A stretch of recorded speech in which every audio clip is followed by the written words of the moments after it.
por el kilómetro 8.7 cerca del llamado territorio Santos Modelo, con un resultado de 6 personas muertas. Según la delegación de la Fiscalía Estatal, 3 agentes, 2 civiles y un delincuente fallecieron luego de que varias patrullas fueron atacadas a balazos cuando los policías llevaban a cabo una detención. Antes, Adelaido Flores Díaz, director de la Policía Municipal, dijo que otro enfrentamiento se dio en las inmediaciones de la Universidad Iberoamericana y reportó 5 muertos. Los reportes oficiales acerca de lo ocurrido señalan que las patrullas fueron atacadas por un grupo de sicarios que se desplazaban a bordo de 4 automóviles. La balacera continuó sobre la misma vía, la cual lleva al estadio de fútbol Territorio Santos Modelo. Los delincuentes despojaron a 2 automovilistas de sus unidades. Al cierre de esta edición, no hubo un reporte oficial acerca de la identidad de los muertos. El pasado 20 de agosto, mientras se desarrollaba un partido de la primera división del fútbol mexicano entre Santos y Monarcas Morelia, ocurrió una balacera a las afueras del mencionado estadio. Ello generó pánico entre los asistentes al encuentro deportivo, quienes empezaron a correr hacia la cancha y buscaron refugio tras la publicidad estática. Este partido se suspendió el minuto 40 por el árbitro del partido. Después de una revisión, las autoridades informaron que 5 impactos de bala habían causado daños en la parte interior de ese inmueble deportivo. Bien, más información. Las Fuerzas Armadas y la Procuraduría General de la República han detenido en lo que va de este sexenio a 4.044 menores de edad por estar relacionados con el delito como delincuencia organizada, tráfico de drogas y de indocumentados, así como de homicidio, secuestro, portación de armas de fuego y por dar información a grupos criminales. Según las cifras proporcionadas por las autoridades en respuesta a una solicitud de información, solo 105 menores han sido sometidos a juicios en juzgados especializados. Los demás han sido devueltos a sus padres, tutores o familiares o llevados a una casa hogar para su adopción. A la mayoría de los menores detenidos se les vincula con el cártel del Golfo y los Zetas. En lo que va del sexenio, pues van arriba de 4.000 personas, 4.000 menores, y solamente han sido consignados más de 100, muy bajo el porcentaje, ya que las leyes amparan o cubren mucho a estos menores, ¿no? Y pues también los menores pueden disparar un gatillo, ¿no? Eso es... Así es. Me está recordando mucho esta situación, lo que pasa, o lo que pasa todavía en las guerras civiles en África, lo que pasó en los 80s, en los 90s, en Uganda, en esos países de África donde reclutaban a los niños para hacer actividades ilegales, como asesinar es uno de ellos, o ser informantes de la gente de los cárteles o de los grupos que se levantan contra el gobierno, ¿no? Principalmente allá en África. Vamos a más información. La iglesia no está libre de narcolimosnas, dice el Consejo del Episcopado Mexicano. Está libre en lo general, pero no puedo afirmarlo al 100%, dice Carlos Aguiar Retes, presidente de la Conferencia del Episcopado Mexicano, en entrevista con un diario nacional. Dice que no se puede asegurar que la Iglesia Católica esté libre al 100% de recibir limosnas provenientes del narcotráfico. No obstante, también el arzobispo de Tlalnepantla afirma que los ministros de culto están conscientes de no aceptarlas. Ni siquiera nos tientan en ese sentido de darnos abiertamente una colaboración proveniente de la delincuencia, porque saben que no lo recibiríamos. Es muy difícil que se dé una narcolimosna de manera consciente. Aguiar, quien también preside la Comisión Episcopal Latinoamericana, considera que el próximo presidente de la República no debe cambiar de manera radical la estrategia de seguridad contra el crimen organizado que mantiene Felipe Calderón. Dice, debe perfeccionarse, pero no dar marcha atrás. Sin duda, la guerra tiene consecuencias negativas, pero hay que ponerlas en la balanza. Es indispensable afrontarla, no hacer una tregua como si nada pasara. Para el prelado, durante la inauguración de las nuevas instalaciones del Centro de Investigación Social Avanzada, no es el momento para que el Ejército, la Marina o la Policía Federal se retiren de las calles, sino hasta que haya una depuración de esos cuerpos y la creación de una policía con mando único.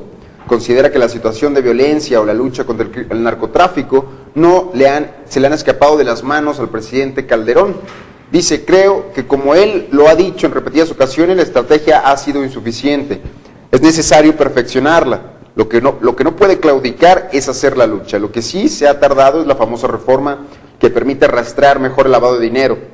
En la batalla se tendrá la victoria cuando se logre estrangular los flujos de recursos económicos. Solo así la delincuencia no tendría recursos para comprar armas en Estados Unidos, por ejemplo, así declaró el Carlos Ayarret, presidente de la Conferencia del Episcopado Mexicano.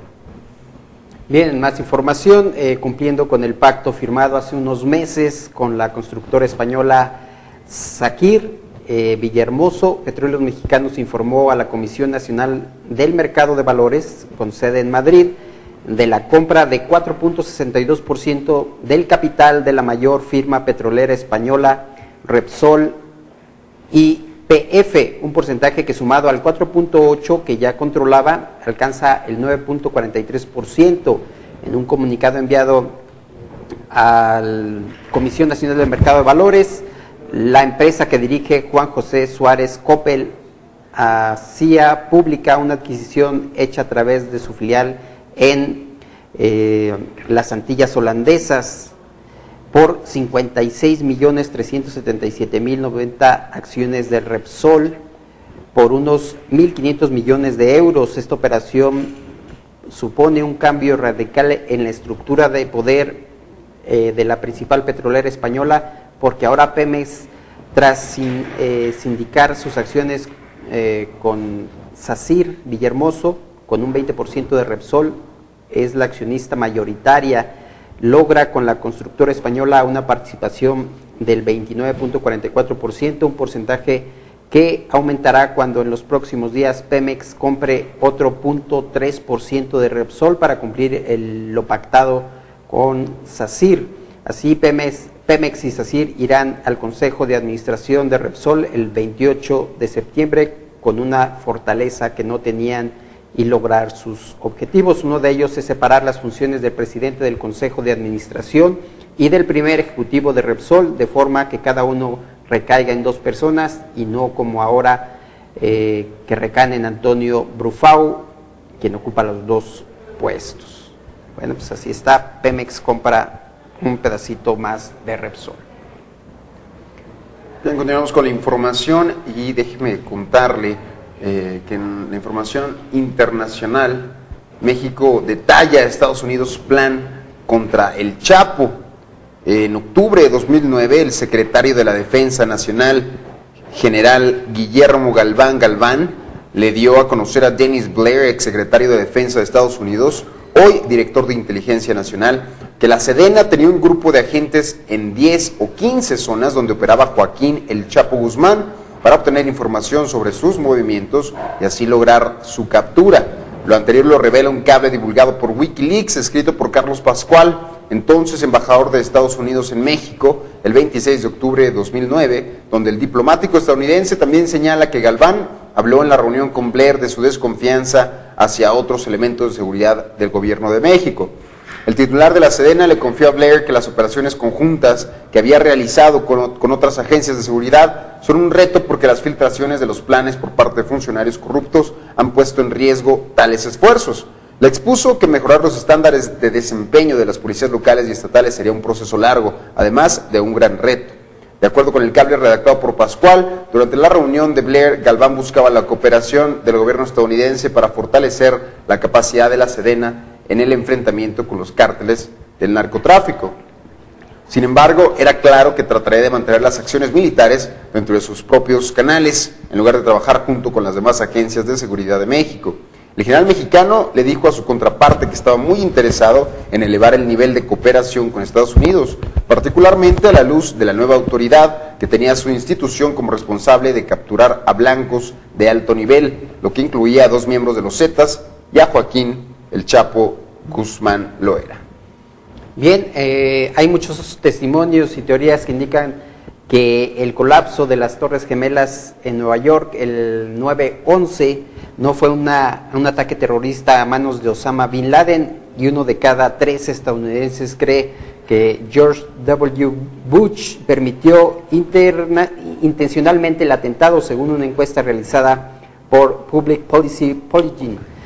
Los resultados del sondeo hechos en 2009 arrojaron que 37% de los ciudadanos piensan que George Bush permitió el ataque a las torres para justificar la intervención de Estados Unidos en Irak.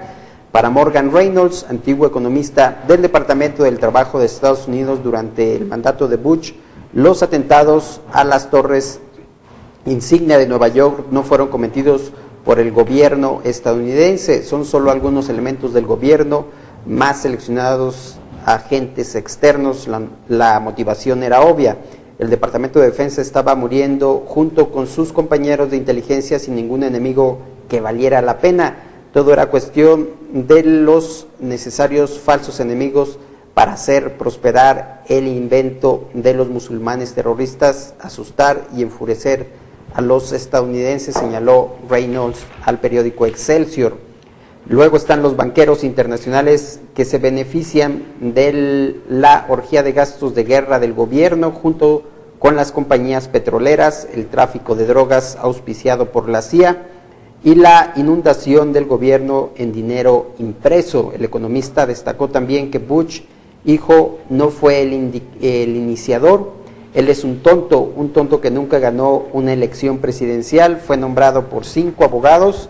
Ambas elecciones fueron robadas y Gore y Kerry renunciaron por varias razones, incluyendo la traición Skull and Bones.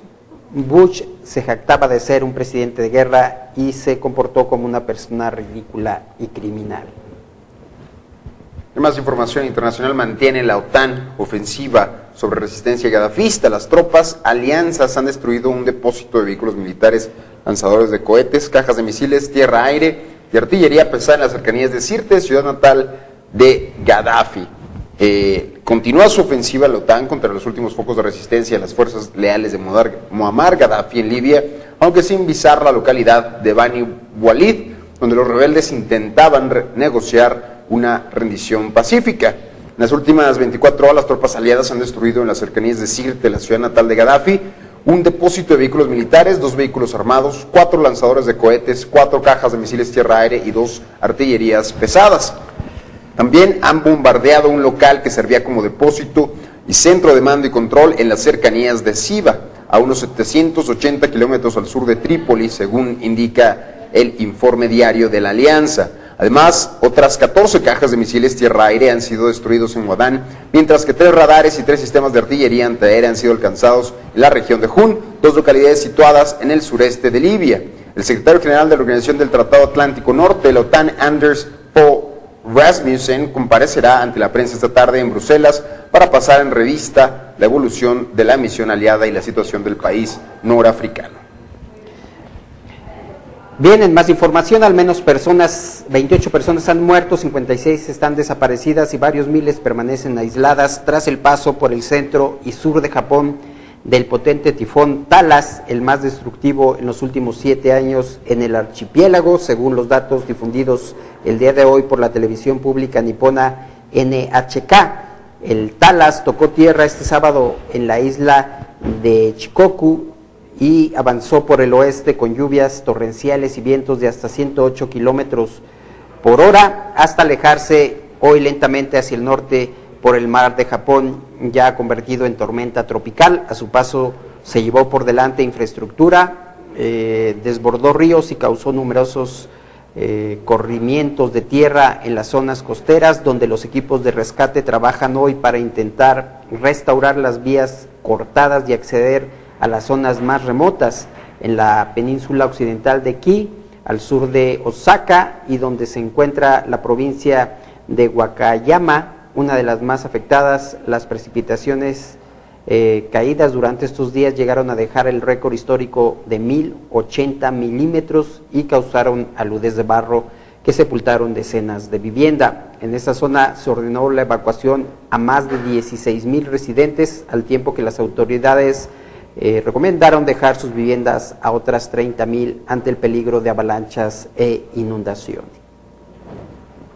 Más información, la hambruna se extiende en África a una 6ª región en Somalia. Amenaza con expandirse aún más en los próximos meses, y advierte la ONU de la muerte de 750,000 personas en 4 meses. Hambruna en Somalia se ha extendido a Bay, una sexta región del país en la que se declara esta situación y amenaza con expandirse aún más.